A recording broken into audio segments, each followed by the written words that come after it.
Planning is a crucial step in any quality management system. Can you explain why this clause is so important? So when you identify the risk, when you identify the opportunities, there's the next question. What are you going to do with that? This element basically talk about like how you're going to develop action plan. Clause 6 is divided into three parts: actions to address risks and opportunities, quality objectives, and planning for changes. The element number 4, we identify these risk factors. So then under 6.1, what we try to do is we try to identify improvement action plan, if you have opportunity, and if there's a risk factor, how to mitigate. What advice do you have for organizations to set effective objectives? We call it SMART, SMART, specific, measurable, achievable, realistic, and time bound. Hello everyone, I'm Halcyon from Halcyon Private Limited. Today we are here with another video and we'll be talking about Clause 6 planning. Joining me is our quality management expert, Rasitha. So without wasting time, let's get straight into it.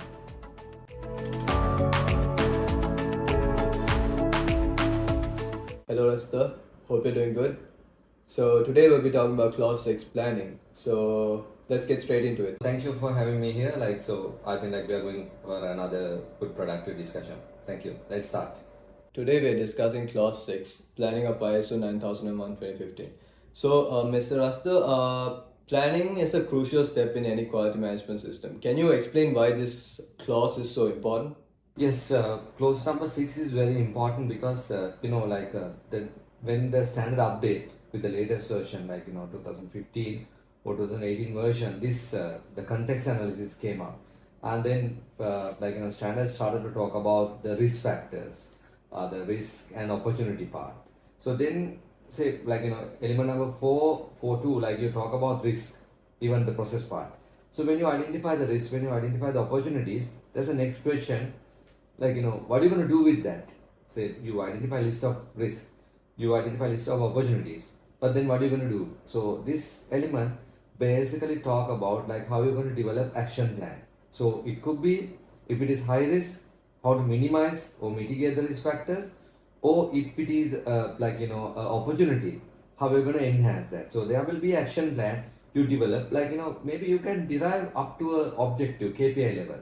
So this is very important element, because whatever the risk you identify, whatever the opportunities you identify, in this element organization, top management and the operation management can together they can develop an action plan to either mitigate or enhance. So that's why this is very important clause. So clause 6 is divided into three parts, right? So actions to address risks and opportunities, quality objectives, and planning for changes. So let's start with 6.1. So could you elaborate on how organizations should address risks and opportunities? Yeah, of course, 6.1 required organization to access internal and external factors. Under element number 4, we identify these risk factors. So then under 6.1, what we try to do is we try to identify, like I said earlier, improvement action plan, if you have opportunity, and if there's a risk factor, how to mitigate it. I'll take one example. If you think in your organization internally, you identify your team commitment or team communication, there's an issue. So then you identify you have solid evidence to say that our team communication is not effective, so your customers are kind of suffering. So then you can develop action plan. This could lead to changing the way you communicate, who's communicating, and then maybe it can lead to a specific training program, focusing on communication, and then you set target. So you identify what are the gaps, communication gaps, and then after this exercise action plan, you identify these are the things you are going to improve. So element 6.1, you can do for external, internal as well. So you develop action plan, and then you provide authority for relevant people to manage this action plan, and then top management actually you can evaluate this action plan, whether these are effective in terms of project monitoring part, as well as a kind of an outcome. So this is very important part. That makes sense. So moving to 6.2, quality objectives. What advice do you have for organizations to set effective objectives? Yeah, the 6.2 talk about the quality objectives. So this 6.2 part is very important. So when you set the quality objective, it should be basically what we talk about as a concept. We call it SMART, SMART, specific, measurable, achievable, realistic, and time bound. So when you set target, like you can say, okay, we are going to increase customer satisfaction. So if you said like increase, how much, when are you going to increase? So like it should be specific. So I'm going to increase customer satisfaction by 10% within this particular year. Like end of March 31st, I'm going to increase. And then when you do data analysis, you identify like the main reason why your customer satisfactions are not up to the certain level. You say, okay, you want to achieve 80%, but currently you are at 70%. So the main gap is like you to one example, like your communication, so then you can have action plan. So you can link to 6-1 and develop action plan. While you're achieving your action plan, your objective will be achieved. So all of these elements are interlinked. And then top management can have a monitoring mechanism, like in any vehicle you have a dashboard. So you identify what are the in dashboard there's an indicator. So like that, if you develop a good objectives for your organization, when you have a monthly meeting for the organization, of course you can do that. And as a consultancy firm, as a certified consultancy firm, we basically go with this dashboard. So every week, every month, we'll be basically monitoring with this dashboard. So this is very important element. This information is for top management because you can identify the trends. So when you identify the trends, like even if without meeting the deadline, but you can see whether it's upward or downward trend, so management can take decision. That's a good example. So finally, let's discuss 6.3, planning for changes. So how can businesses ensure changes are managed effectively? Right. Yeah. 6.3 is very important element because the changes. You can set a system like in that particular system you make sure at least 80% of your activities are covered. But there are certain changes due to external factors, due to customer changes. So I mean, any business, that's why you need a human, somebody to take decision. So then there should be a proper process. I'll take sometimes your sales people will get the order from the customer, but then the creation or manufacturing has to be done by the operational team. So what happens if there's sales got an inquiry from customer might change the order or structure or whatever the thing. So then that information doesn't come to the manufacturing. What will happen? This could be in the service sector as well. So then there will be when you complete the project, complete the your total outcome, customer will be totally dissatisfied. He might say, okay, look, we request some changes. It was not communicated. So most of the organization we have this gap.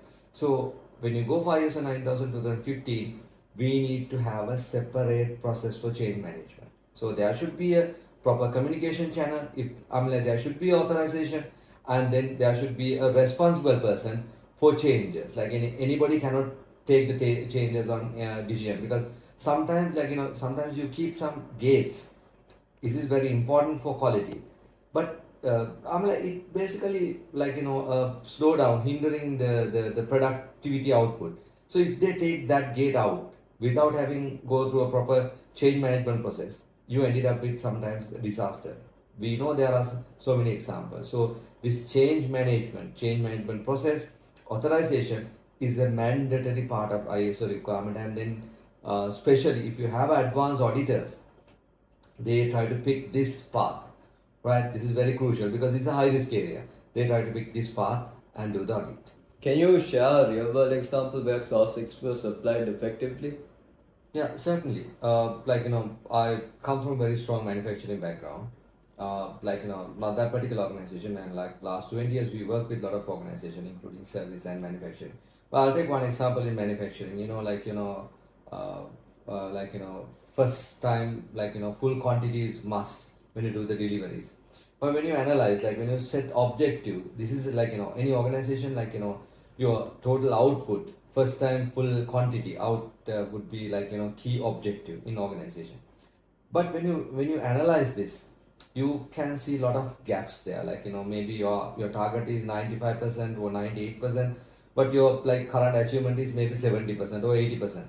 You might say, okay, 70-80% is a kind of a good rating. But actually, for the other side of the customer, if you get if you order 100%, 100 units, you get only 70 units.